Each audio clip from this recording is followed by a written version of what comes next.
for the fathers, how do you show up? So not only is there no manual to parenting, a lot of us don't have a blueprint. We grow up hearing it takes a village to raise a child. But once you are finally out of that child phase, you need your own village. Do you have the safe space? Yeah, I feel like over time it took a lot of work and effort to learn how to cultivate like safe spaces. I can create my own anxiety from just overthinking, and it helped me rationalize a little bit better in my own mind, like, hey, don't sweat the small stuff. But fellowship is like that deep, intimate conversation. It's communication, and outside of the communication, it's embracing. I need some friends or some family to tell me, hey, listen, you're going to get through this. You're going to get through this hurt, this pain, this void, because even though they say time heals all wounds, it doesn't heal this wound. If you're asking that question, then that means you're right there on the precipice, right there on the edge of wanting to go over into a new version of yourself. But yeah, being present is another expectation that, men have to carry and uphold to. But just to add something real quick, my dad passed on the 18th. Every day after that felt like the 19th for like the next 3 months, right? It always felt like the day after. I think this is the majority of the brothers that are out there.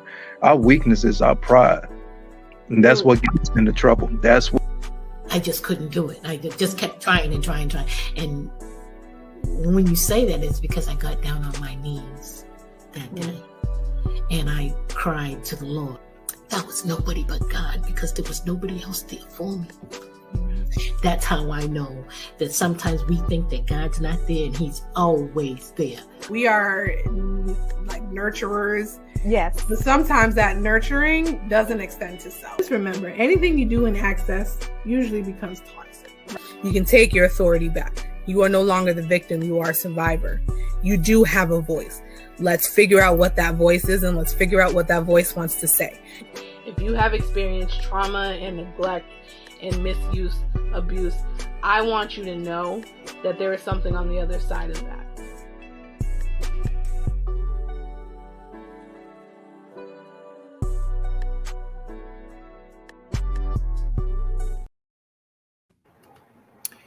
Well, hello, everyone. Thank you for joining in. This is, I don't know what number we're at anymore. I think we're episode 7 at this point for Join the Fight series. I am excited to have this person with me. So as I do with all of my guests, I give a little background on like how I met this person. So it was 2 years ago when I fresh into New Hampshire, been here for like 2 years. And there was this Black Lives Matter Seacoast Black Excellence Gala, I think is what it's called. And, I'm just at a table. And then this lovely face is like, can I sit here? I said, yeah, sure. And then once I said that I'm a clinician, it spills over from there, right? And it was like, she told me her story. She told me what she does. And I was like, oh, wow. Okay. Now, I don't know. I didn't think I would see her again, but then seen her again at the gala last year. And now I'm a part of the new leadership council, and so is she. And I said, well, look at that. I guess this is a sign that I have to do some work with her somewhere. So I am so glad to have her here. As you can see, under her face is her name, Courtney. She does a lot of great things, and I'm going to let her give you some 411 on what she does, but nonetheless, she is a survivor and an advocate. And the reason why this episode is entitled Surviving the Storm is because, a lot of us overcome stuff and then we're like, cool, survive that. That's great. And then they just kind of try to heal self. But then there's others like Courtney who not only survived the storm, but then was like, yeah, I know I'm not the only one. So let me find a way to advocate and to start the conversations, which is what I'm doing over here. And just, allow people to realize the urgency and the severity of abuse and all these other things. And unfortunately, a lot of people suffer. So without further ado, ladies and gentlemen, Miss Courtney. Thank you. Yeah, I'm so excited to be here. And, like you said, we met just over 2 years ago now, and I had no idea that we were going to see each other again. I was also relatively new to New Hampshire. I'd only been here for about a year at that point, and I was also really new in the advocacy space. I hadn't really done much yet. I had just done a rally. I was really kind of stepping into it for the first time, and I was terrified. And that gala was actually the first gala I had ever been to in my life.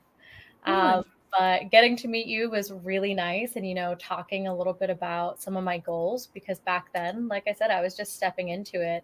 And now, a little over a year and a half later, I'm working with some of the local colleges, specifically on an app that's centered around providing resources and safety to college students that are experiencing sexual and domestic violence, and also just providing them with tools to help take them out of dangerous, unsafe, or uncomfortable situations. I also get to work a lot with organizations all across the state in a lot of different areas, but my passion is definitely working on bringing awareness to sexual and domestic violence, specifically on college campuses, and finding ways to help keep students and others safe. Just from the things that we are seeing and hearing about so often. I'm sure and everyone knows that college campuses are one of the most dangerous places when it comes to this. And, I really want to make sure that students have what they need to feel and be safe while they're on campus. Yeah. Which is so huge because, not to like kind of jump straight in, but college campuses, like you see it on some like movies and rom-coms and not sci-fi, but like all of these suspense stuff, that it is happening more on college campuses than people are aware of. But also college campuses and homes are really the two main places where a lot of these sexual and domestic abuse is happening. And it's like, if we know about it, why isn't more being done? Like I have some friends who work at schools, and obviously it's talked about, and they have like, oh, if you need us, come to the guidance or find the school police. And they have these so I went to UMass Dartmouth, and they have these I don't know what they're called, like little pillars, and you can like bring them, and then so I know they have those, but it's like, how do we increase the awareness and make sure that like action is being done, not just talked about? It's like, how do we do it? How did you do it?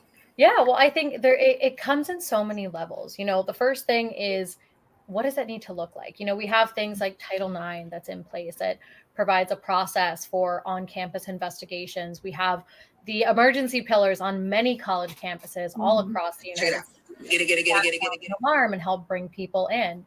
You have trained professionals and victim advocates and crisis centers and all of these great resources. And they're so important for a lot of the work, but there's also an entire side that isn't always being looked at. And there are so many organizations and great places that are trying to bring more awareness to that. And that's what I'm here for as well, is, one of the things that is the hardest as a survivor is those first moments after. You don't know what to do. Yeah. Even if you did know what to do and you've, been in the space and you're super educated on it, in that moment of vulnerability and just fear, you don't know what to do. You just kind of shut down. And so the big thing I want to work on and have been working on is, how do we make sure that if someone is in that situation, they have an easy way to find what they need, whether it is physical safety and help, online resources, someone to call, whatever that needs to look like. It needs to be easily accessible for everyone, because you never know. And you also just don't know how you'll react in that situation. And your brain is just trying to protect you. So making sure that you have something that can easily provide you with safety is so important. I love that. The sentence you said about like, as a survivor, the question is like, what happens next is so big, because I mean, even as a clinician, like one of the things that I was nervous about is talking about, domestic violence and sexual abuse, because it's like there's a lot of stigmas attached to it. Why would you stay if someone is hitting you? I don't understand. Like, let somebody hit me and it's done for them. And it's like, well, there's a process to this, right? Like, it doesn't just start with a hitting. It starts with like, oh my God, I love you and you're so beautiful, and let me butter you up. Let me say all the right stuff. And then it's this little slap here and there, or a little shove at the beginning. It's like, but babe, I love you. But babe. And then it just kind of, it'll never yeah, happen again. Yeah.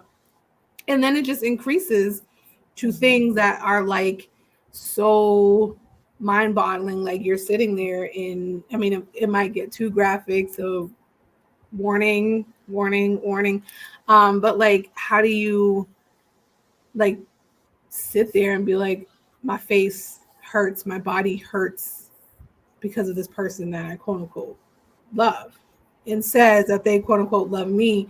And let's also break the stigma. It's not just male against female. It's female against female, male against male, female against male. Like, gender does not matter. Like, there are some people who are in relationships, it's very violent.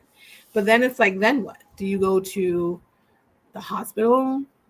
Do you say nothing? Because, the abusers often make threats right after. If you say something, I'm going to whatever it is. So it's like, what do you do, Courtney, after having this moment and this experience of like, whoa, what just happened? What do you do next? Yeah, and that's the big question.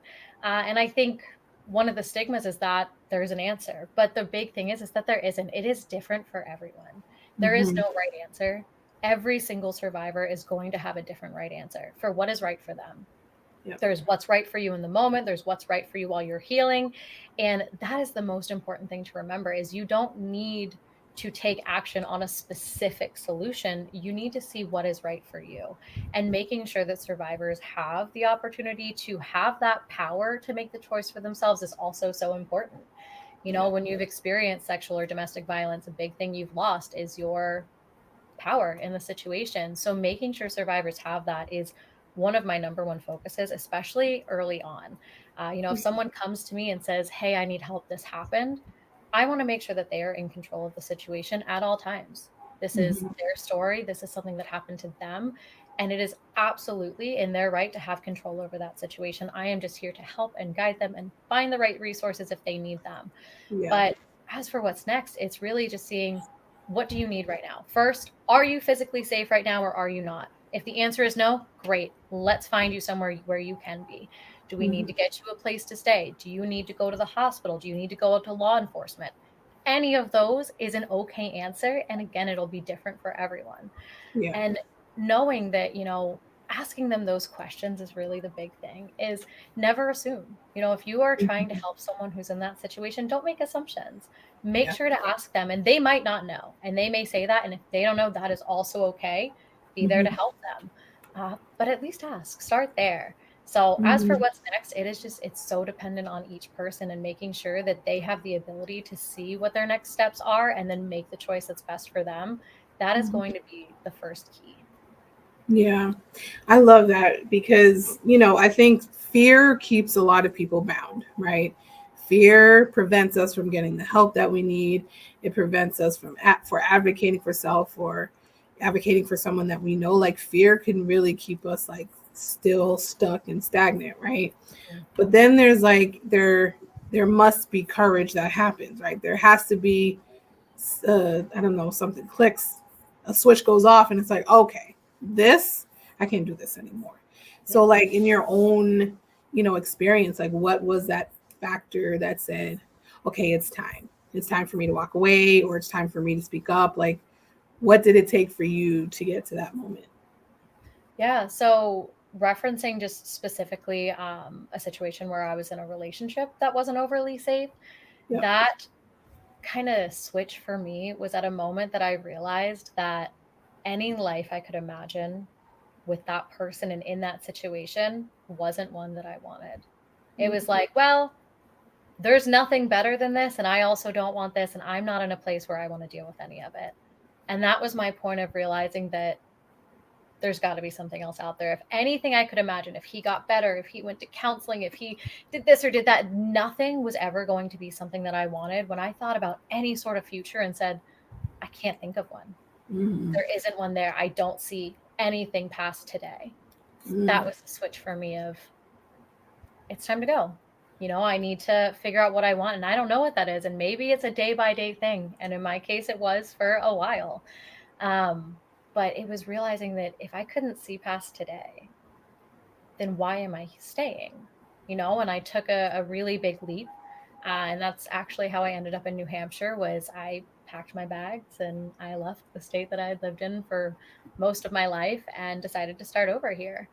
Walked away from a long relationship and a very different life that I was living, and just said, I'll figure it out, you know. And it was scary. It was very scary.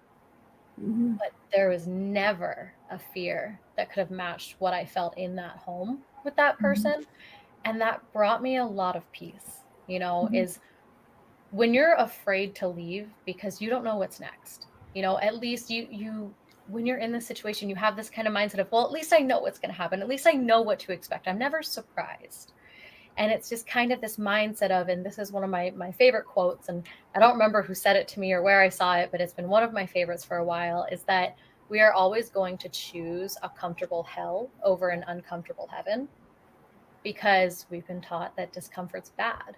So there's no way that something that's uncomfortable or scary or unfamiliar could be good. But that's just not true. Is just because we can know what's going to happen in our current situation does not mean it's going to be better than something that we can't predict. And, you know, taking that leap and jumping into something you don't know, I won't say it's always perfect and pretty, but I can say it's always better. You know, I have not had to live with that fear in a really long time. And it was really important for me to challenge myself and be uncomfortable and be by myself. You know, sitting alone with your thoughts is scary, but it's also really rewarding and helpful. And you really learn how to be the person that person couldn't be for you. Girl, you just said a whole lot of amazing. You know what I need to do? This is what I do in some of my episodes. I go on Facebook on my phone and I am in the comment section for you guys because listen, it is so good. Like when you said that you couldn't see past today. I think that was so perfect that we have to do a pause for the cause right there. Because I work with young people, right? And there's something I'm always telling the young girls, because I talk to the young boys as well, but mainly the young girls, because I've been a girl, right? Is like, don't date potential, because everyone has the potential to be something. But will they live up to that potential? Will they live up to it while they're dating you? We may or may not know, right? And it's like, if there's a pattern that this person is not increasingly getting better, sure, we can hope that it gets better. We can hope that one day a light bulb will pop off in their head and be like, oh, okay, like let me chill, let me do something different. But when that moment doesn't happen, we have to, like you said, sit with self and be like, all right, self, let's have this conversation. Self, what are we doing? Why are we still here? And that's whether there's abuse in here or not. That's like really like, what am I in? What am I involving myself in? And is it really detrimental to my growth as a person? Because we don't understand how these, in the church, we call it like soul ties, they happen.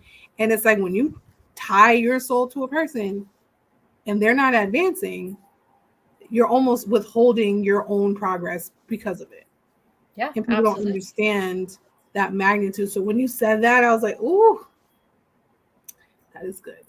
Let's stop there. But also when you're talking about like having to come to, like they say, come to Jesus moment where you're like, this, there has to be something better than this. Yeah. I actually deserve something better than this. Because again, that emotional part, that gaslighting and that breaking down of your character and of who you are as a person, a whole chunk of that is you're not going to find better than me. I am the best you can ever have. No one's going to love you like I do. No one sees past your flaws. Like they say some like juicy stuff. They And get creative. yeah, and you really believe that. You're like, actually, I am very flawed. And you might be right, sir, ma'am, whatever. Yeah, you might be the best I can have. And you don't realize, like, I actually deserve better. I deserve way better than this person is not just offering, but is showing me. Right? Like I have this quote that I don't know what I was doing. I was doing something. And I heard the quote of they listen with their eyes. Yes. Right? And it's like people believe words, absolutely.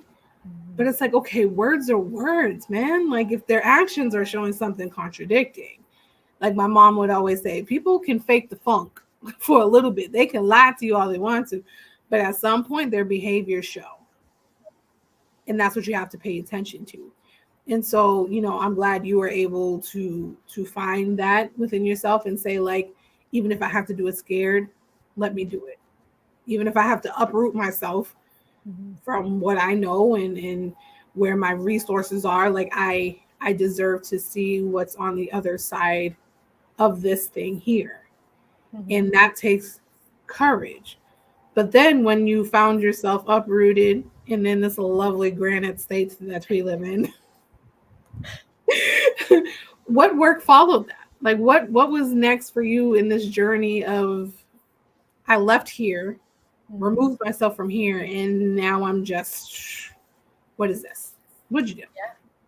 So that was a big transition. And I will say it's definitely the hardest part. I'm not going to sugarcoat it. It's hard because I wish I could say I woke up one day back in West Virginia and said, you know what? I deserve better. I will find better. And really loved myself in that moment and did all of it for me. But the reality is I wasn't actually at a point where I did love myself or even understand what that could look like. And when I woke up that day and said, this is enough, it was still a lot of, okay, maybe I won't find someone else. Maybe everything he said is true. But even if it is, if I can't find better, I'll be better. If it's just me, if I have to be better for me, I'll figure that out. And that's where it all started. And then moving here, there was a lot of, oh, did I do the right thing? Should I go back? Is this right? Did I make a mistake? And that questioning is normal. That is totally normal. And for anyone who's going through that, let me just say, don't listen to it, because all it is your brain trying to choose that comfortable hell. And there is so much more waiting for you. But, after I kind of settled and I started, questioning things, I would start with just little things, correcting myself of, oh my God, did I make a mistake? No, it can't be a mistake, because right now I'm figuring out who I'm going to be, who I am, and how to keep myself safe. That's all that matters. Everything else will come. And if I have to go back to West Virginia later, great, I'll do it. But right now we're here and we're going to do this and we're going to make the most of it. And I gave myself a timeline of, I'm going to stay here for 1 year. After a year, if I'm not happy, I'll figure out what's next. But right now I'm going to give it 1 year, and I'm going to give that year everything that I have. I'm going to put everything into it. So I started with, how do I accept it? How do I accept what's happened to me? I'm not going to forgive. I'm not going to say it's okay. But how do I say, this happened and I can't undo it? So let's move forward. And that was the first step, is saying, I can't change it. I can be careful. I can take care of myself, but I cannot change what happened. I cannot undo it. And that's the first step in healing from anything, whether it's sexual, domestic violence, or really, really anything, is saying, I can't go back. I can't go back in time. It's not an option. And then from there, it was working on little things. And, it's all the cheesy things we see online that we're like, oh, okay, whatever. But self-care and self-love are such an essential part to this.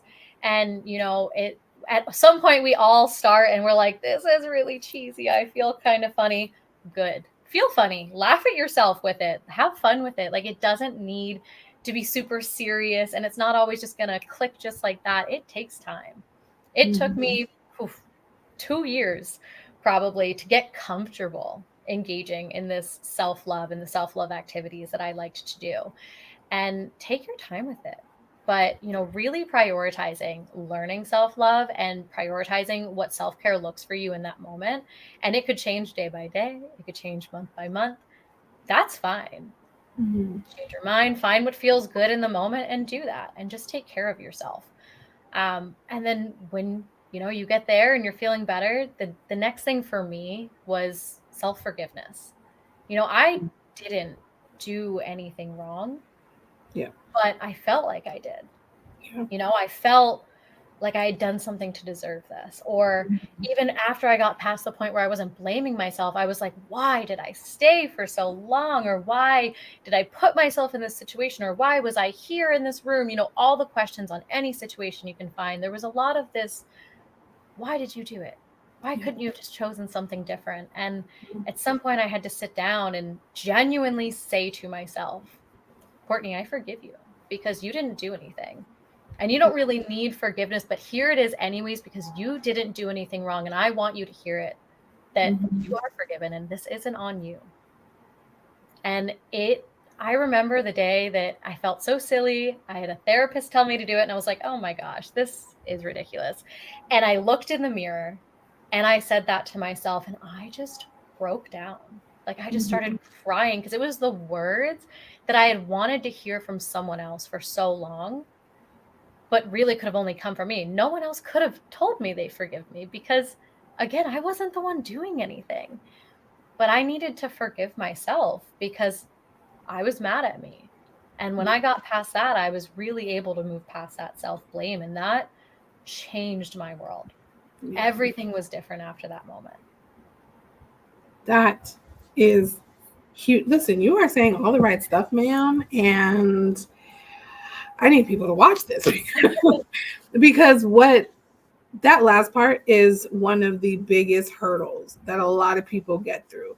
A lot of people can conceptualize what self-love looks like. A lot of people can conceptualize, I have to take care of myself. Self-care, we love those things.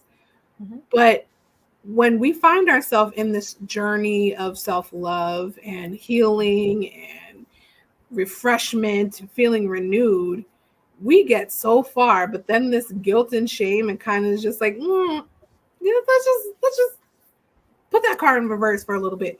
And it's like, I have a lot of clients of all ages. But when I was really doing just outpatient therapy, I had 50-year-old client, 60-year-old client, 40-year-old client. And when I say they still don't forgive themselves for the stuff that they were, whether willingly or not. Because like you said, sometimes we find ourselves in situations and we're staying and whatever. But when I say they're like, we had to work through that bad boy of unforgiveness and shame and guilt for months. And they were getting far. They were forgiving the other people. They were reminding themselves, like, let's leave the past in the past. Like, I'm safe here. I'm better here. Me and my kids are better here. But I was like, okay, but what about yourself? Have you taken the time to forgive self? And they're like, what do you mean? And I said, well, I feel like there was a point in our conversations where you're saying, like, I shouldn't have been there. I should have done something different. I should have said something sooner. I should have, when people were asking me if I was okay, that should have been the moment. When I was with my family and the other person went to the bathroom, I should have given a warning sign, I should have. And I was like, okay, all right. Hold on. Logically, in hindsight, yeah, sure. But in those moments, you're surviving. Survival has no thought process. Absolutely. Survival has no logic. It is all reaction based, right? And I'm like, if you are actively in a state of fear, there is nothing you can do, or there's a lot of things you can do, but in the moment, there's nothing you can really say to yourself that's going to kick you out of it. You really have to be reaction based, right? And now there's TikTok and there's like Facebook and Instagrams that are showing you how to do this. Like if you're at a bar order a certain drink, and then that gives the bartender a heads up. It's like all of this stuff happens now. That exists now. But back then, how did we get this information? And even with that information, you know, with social media being so readily available and everywhere, and we see it in that moment, you still can't guarantee you're going to react that way because, you know, we've all heard it, you know, the survivor response is fight or flight, right? Mhm. I feel like everyone forgets that there's a third part to that. It's fight, flight, or freeze. And that is your body's natural reaction to keeping you safe. When you are in survival mode, your body is saying, I don't know what to do, but I am going to survive. Whatever that means. If that means I have to freeze and just wait for this to be done and deal with it later, that is still a survival tactic. And I think a lot of people forget that. And from what I've seen and from my own experience, that's where a lot of the guilt came in, is because I froze. You know, it was, I don't know how to get through this, and I don't have the ability or energy or thought process or whatever it could be to get through this. So I'm just going to stop.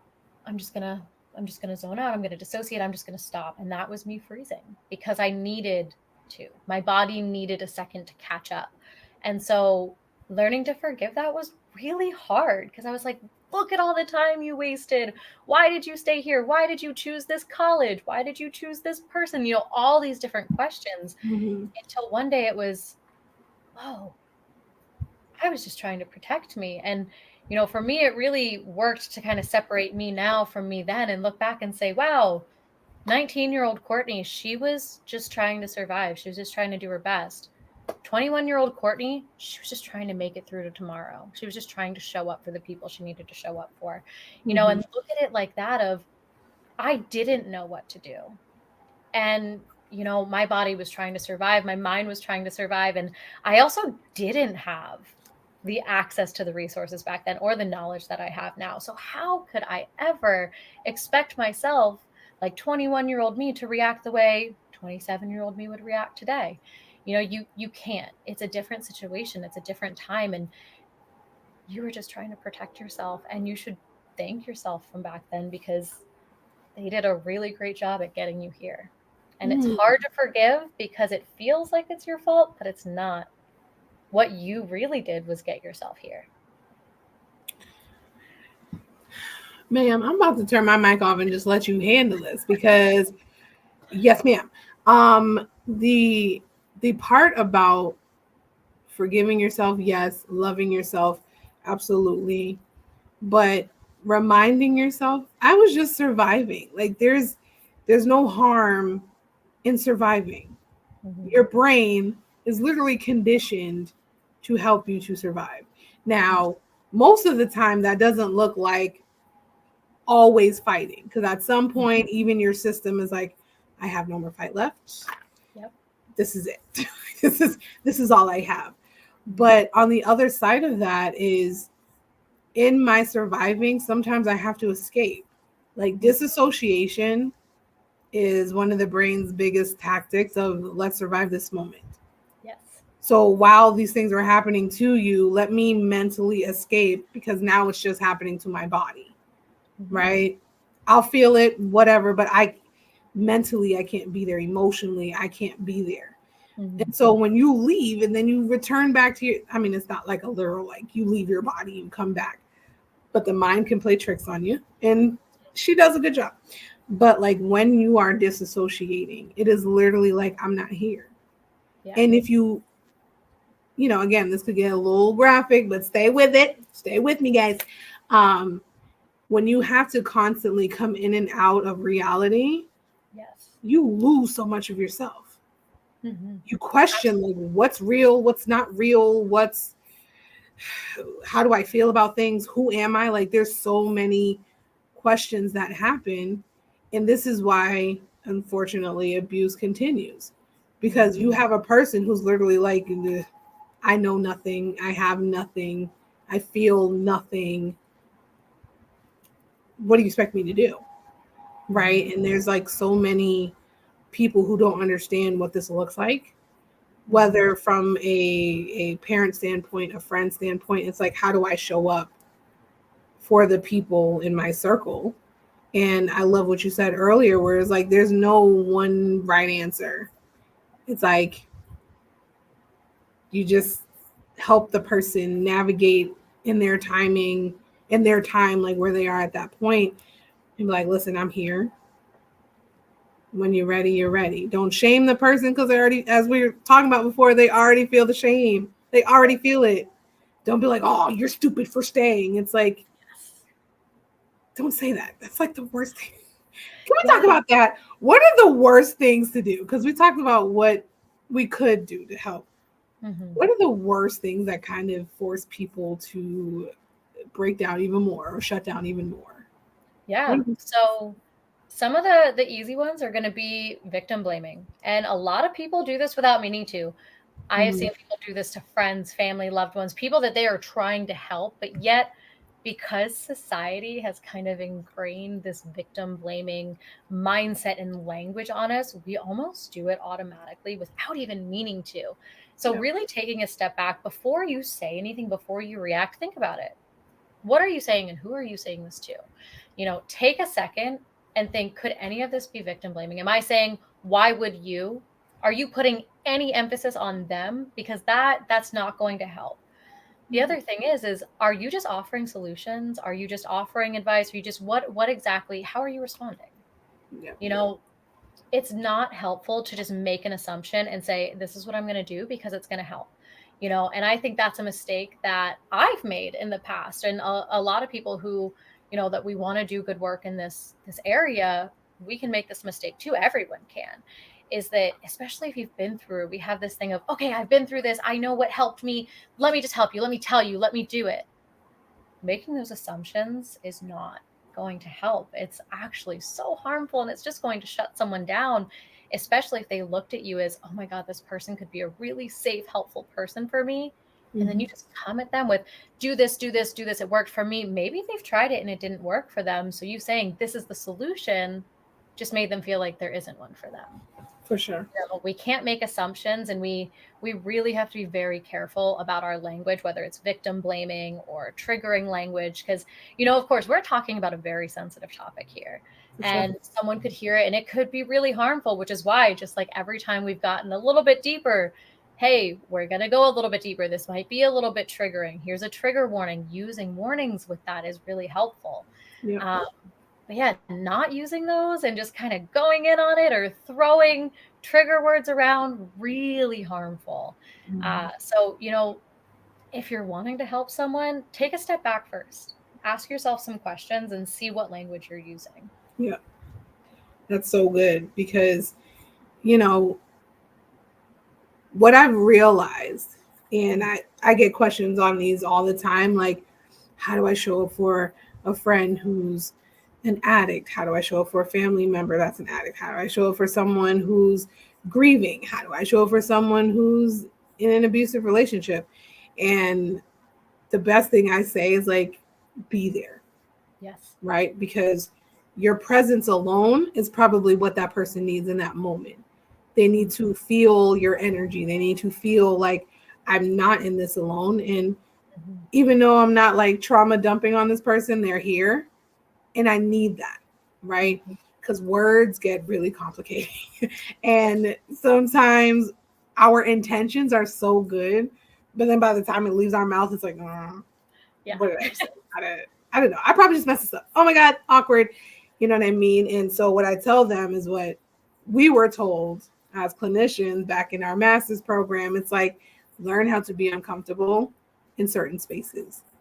Because it's in that discomfort where things are being worked out, and maybe the person initially is just like, I didn't want to say anything, but uncomfortable silence is like, all right, so why I called you here was because whatever, right? And it's like your presence matters, your ears matter. You don't always have to find words, because sometimes words don't heal the thing. Your presence might, a hug might, it might not throw the whole thing away and be like, okay, just because you hugged me, I'm so much better now. No, but in that moment, it might be the embrace that person needs. And I feel like we stumble over words more and it causes more harm because we're like, I mean, I'm sorry that you feel ashamed. It's like, who said I felt ashamed? That's the Right. assuming part that you talked about. It's like, don't assume what I feel. Let me tell you how I feel. And if I don't tell you how I feel, let me just be there and be like, do you need some water? Do you need a blankie? Do you need anything? Like asking? I Yeah. don't know why people are scared. I don't Yeah. know why that's like a missed skill, but Asking questions is huge. And I think it's something that's missed a lot. And honestly, that wasn't something I experienced till after I moved here. I will say a majority of the healing I did not only from, the experience of that relationship, but from, other traumas that I had on my college campus and in other areas of, the work that I do. There's a few situations, and I sat with that for years before I even begun healing. And it wasn't until I moved here and I surrounded myself with a community of people who taught me to ask questions and taught me that they would ask questions. I remember one of the first few friends that I made here, the first time I was really, really struggling with this in front of other people, I didn't know how to react, especially coming out of these situations. You might struggle with vulnerability. That's hard. Opening up to people is hard, especially if you're learning how to only depend on yourself. Vulnerability becomes a task. So I remember the first time I was struggling in front of someone, and I was like, oh my God, I gotta be strong. I need to not show this. I need to stop. I need to not cry. I need to be good. I'll deal with this on my own. And they sat with me and they said, hey, what do you need right now? And if you don't know, that's okay. Say that. And I was like, whoa, I don't know. And they said, okay, that's okay. You don't need to know. Is it okay if I just sit with you for a little bit? Why don't we just sit here together? We don't have to say anything. Let's just sit for like 5 minutes. Is that okay? And I was like, yeah. We just sat there silently for 5 minutes. And then they were like, hey, how are you feeling? Do you need anything? Do you want something to eat? Do you want water? Do you want to just keep sitting here? And I was like, yeah, you know what? I just want to sit here. They're like, okay, we can just exist together. And we did. We just existed together. We didn't really do anything. We just sat there. And that presence of someone was just like, whoa, this is crazy. Someone is willing to just be here with me, like no strings attached. I don't need to perform. I don't need to host. I don't need to put on a show or a movie or be fun or laugh. I can just be. And that's good enough.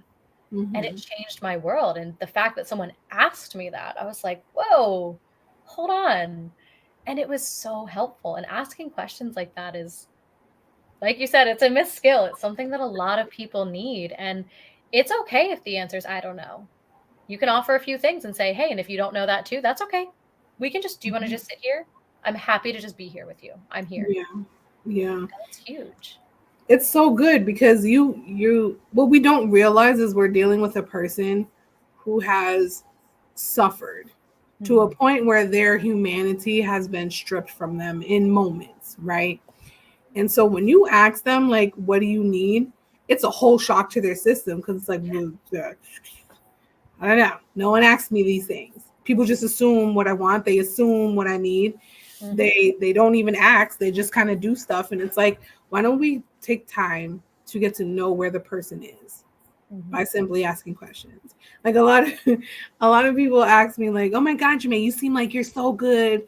Or people who work with me, like, you're so good with kids and teenagers. Like, how do you do it? It's like, you listen to them and they'll tell you what they need. And you, even if you don't relate a lick to them, like there are kids, especially out here, I don't relate to 90% of them, but I'm a show like I'm interested in the things that they're interested in, right? And it's like people aren't used, like teenagers aren't used to being listened to, and it's like just talk to them. They'll tell you how they feel. They'll tell you what they're thinking, and not to compare teenagers to this, but it's just a way of saying ask people. Sometimes they don't have the answers because nobody asked them this. They're not asking themselves like, so what do we need in this moment? It's just like, again, survival mode has no logic, all emotions, all reactions, right? And so the other part that you said, again, you're saying some jammy gems, man. And I need people to come back and spam people's messages and pages with this because this is so good. Something you talked about is hyper independence, Mhm. And people are like, I can't stand a girl who claims she don't need no man, or I can't stand when a man doesn't open up and share these things. And it's like, do you think this is learned, or this is just what they want to do? Right. Because hyper independent women are usually heavily traumatized women who have, like you were saying, they have to learn, like, the only person I can depend on is self, because everybody hurts me, everybody leaves me, and the one consistent is self. So that hyper independence is how they survived most of their life, unfortunately. And it's not something that they can just like snap in and out of. It's like you have to remain consistent to be able to trust another person to say, like, okay, I can take my hands off. Okay, I can share this vulnerable thing with you. Okay, I can open myself to you. But it's like, do you know how much time that takes? Mm-hmm. Like, when people are when people come to therapy and they get really frustrated, I just thought this would be done. I'd be done by now. I'd be healed by now. I was like, I'd be like, Miss Ma'am, it took you 36 years to get here. You think I can undo 36 years in 6 months? No. I mean, I'm good, but I ain't that good. And it's like, we have to give ourselves time to heal and time to acknowledge, like, where am I? How did I get here? And where am I trying to go? That whole process is so difficult because, like you said, we can't see beyond pain sometimes. We can't see beyond the situations that we're in. And if you can't, that means there's some things we have to disconnect ourselves from or unlearn so that we can get to these new spaces and new places that are healed and happy and well. That doesn't happen in 6 months. No. No. And what you said about, this kind of, I thought I'd be done. Mm-hmm. That is such a huge part of it too. Yeah. I think a lot of people, when you go through any type of trauma or any type of hurt or pain or grief, is we all have this kind of idea of what it's going to look like when we're over it and when we're past it and when we've overcome it and when we've succeeded in whatever way that means. We have this image of, well, you know what, one day I'm going to work through this, and when I do, this is what it's going to look like. Let go of that image. Let it go. Let it go. You may get to that exact image. You may not. Let it go. Because trying to fight for this image of what it needs to look like is going to consistently prevent you from getting to where you want to be. Having an idea of, okay, I want to be happy, I want to be healthy, I want to be stable, I want to have an apartment to myself and maybe some dogs, whatever that looks like, great. But if you say, to say that I've overcome this trauma, I need to be making this much money at this type of job and have this type of life, and these, don't do that to yourself. And, I fought with that for so long, again, in all these different areas, as I kept thinking is, one day when I'm past this, it's going to look like this. And I just couldn't get there. And so again, that's where this guilt and shame and this meanness towards yourself comes from, is because it's, why am I failing? We're constantly putting ourselves in the situation of, you're out of that situation. Why are you still failing? Yeah. That question's only coming from this made up image that we came up in our mind of, this is what it needs to look like. It doesn't need to look like anything. It only needs to look like what it does right now.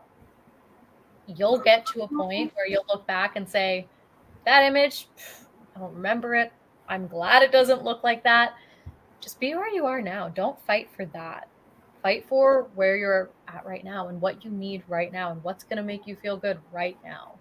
Because that whole, I thought I'd be past it, I thought I'd be here, I thought I'd be there, we're just setting ourselves up to be upset with ourselves, and we don't deserve that. Yeah, that is so good, because a part of what the work entails is it finding a new vision for yourself. Yes. But what I like to teach and educate is one of the biggest skills that probably isn't emphasized enough is your ability to adjust and be adaptable. Yes. And I say that because I share this story all the time. I'm like, I had my life planned out when I was 13. Okay.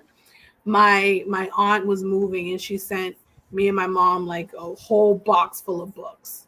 And a part of this box, a part of the books in the box was like this wedding planner.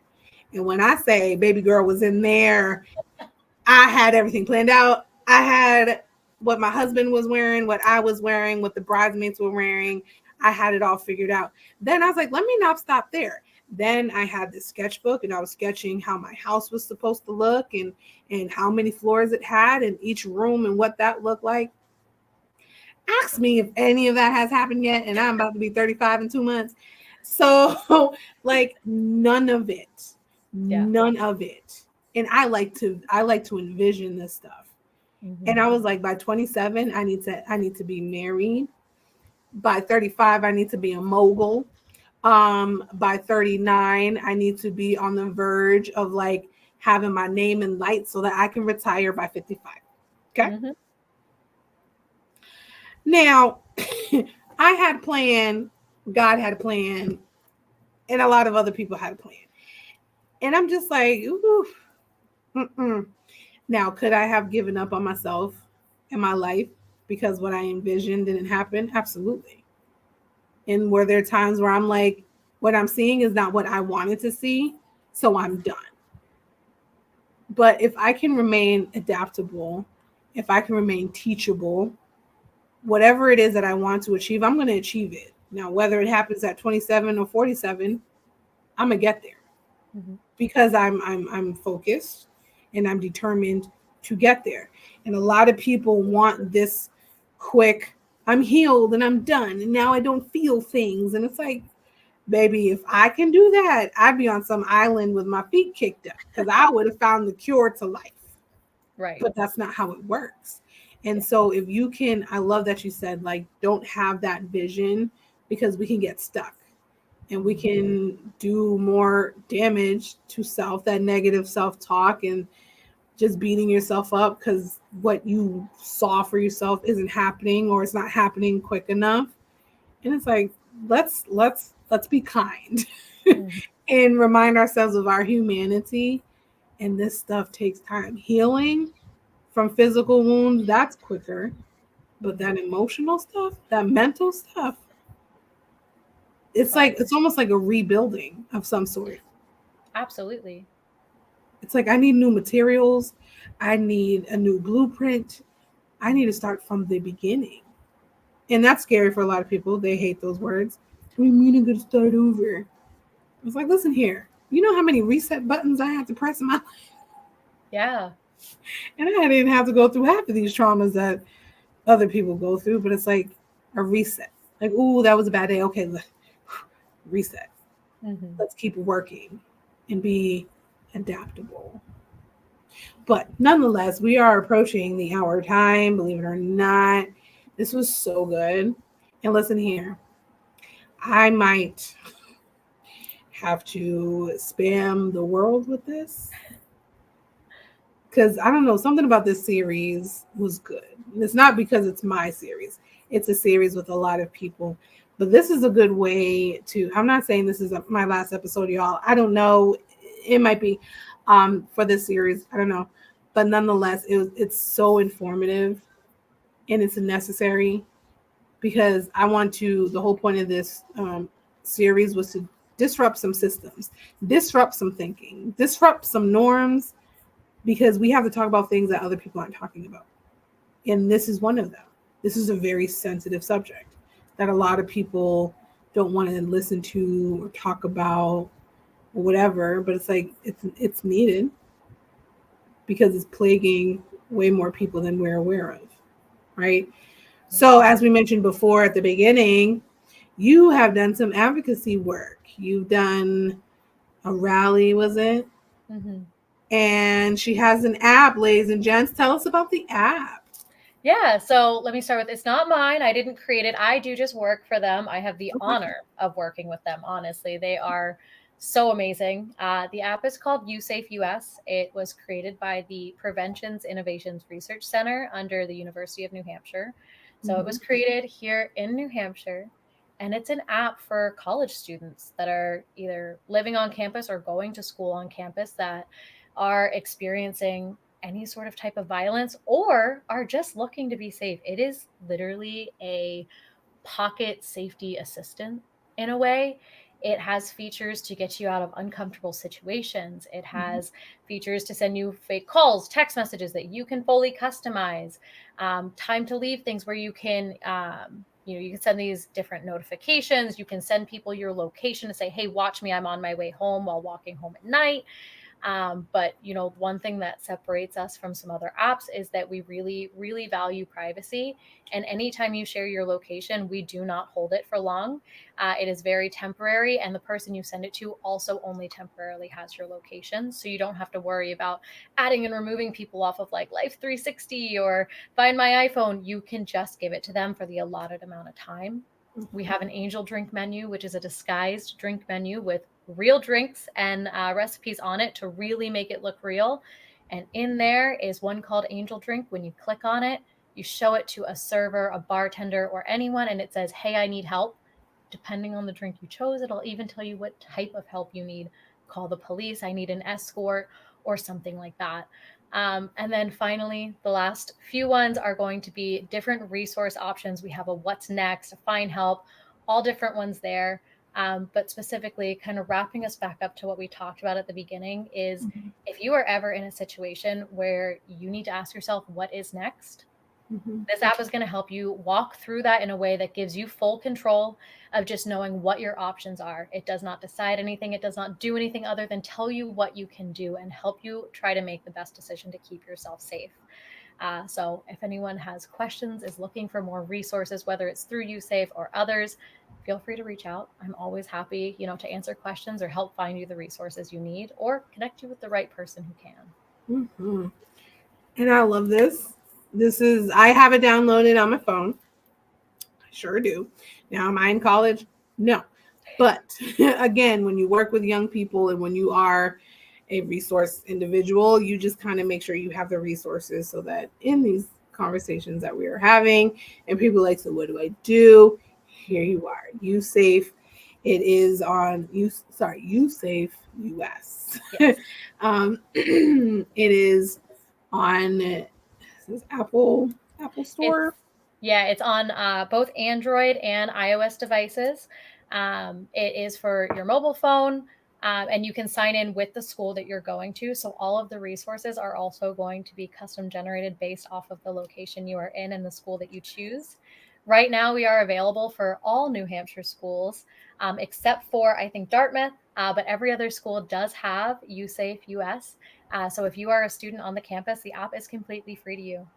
We are also working on expanding outside of New Hampshire. So our big exciting news is we are slowly going to other states and also getting on some more college campuses. So if anyone isn't in New Hampshire and would like to see their school on there, make sure to bring this to your administration. Our big goal is to make sure this is free for students. So we want the colleges to bring this app in. They're the ones that are paying us and helping us get all those resources for their locations.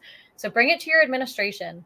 We want to be free for students. This is something that we want in the hands of every single college student, just so that way they have something in case they ever need it.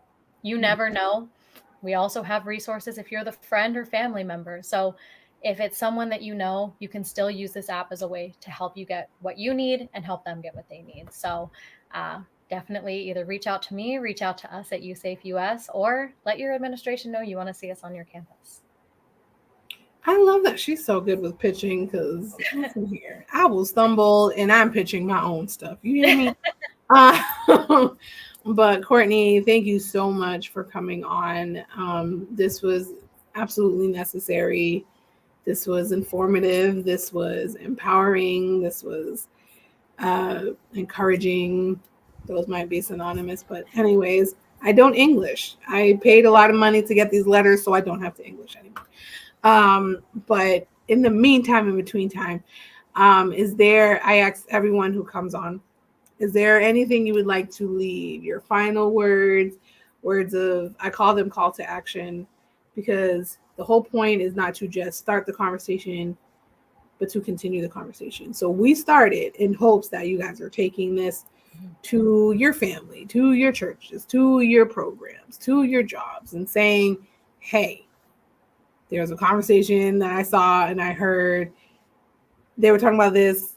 Let's continue it. Let's see what we can do. So, call to action. What would you say? What are your words? Yeah, absolutely. Keep the conversation going. I know it is an uncomfortable topic. It is a scary topic. Again, keep in mind your language. Make sure to use those trigger warnings and just be mindful that you never know someone's story. But keep the conversation going. Don't be afraid to talk about this. Don't be afraid to stand up and bring awareness to what is going on, whether it's on a college campus or what you're seeing in your community. It's an important conversation and people need to hear about it. They need to talk about it. Resources are there. If you don't know where to find them, start with rain.org or Google and just look for local resources. There's so many things out there. And if you don't know what they are, I promise you someone in your community does. So just keep it going, spread those resources and, ask questions. Yeah, I love that. Well, thank you so much for being here. Thank you for sharing your life story, but also sharing your expertise and your work that you're doing. It is admirable to be a survivor and then also helping other people survive and overcome these heavy things that, like you said, like we've been saying, a lot of people don't want to talk about because they're like, I don't know what to do. I don't know what to say. It is what it is. But yes, thank you for coming on. Ladies and gentlemen, listen, I don't know. Just join next week. Who knows what's happening next week? I don't even know. But we will figure it out. In the meantime, in between time, you guys can find Courtney on, where can they find you, Courtney? We'll give this handles. Yeah, so I'm a little bit everywhere. Instagram, Facebook, TikTok, Instagram and Facebook. It's Courtney Alana. And on TikTok, I believe it's under CMESTO. So feel free to look me up, send me a message. If you guys have questions, I'm here. All right. Well, thank you guys. You guys have a blessed night. Courtney, you're amazing. You are great. Thank you for gracing my pod with your lovely self, your face, and everything that you have done. Oh, my dad said, excellent job. So there you go. Thank you so much for having me. This was so great. Yeah, of course. I will see you guys later. Feel free to watch this entire series over if you have the time. Give it some background music or background stuff while you're cleaning, doing laundry, washing dishes. Just feel free because this series has been amazing. And again, I'm not just saying that because I'm the host of it. I'm just saying it because it's facts. Anyway, good night, guys. Have a good one. Bye-bye.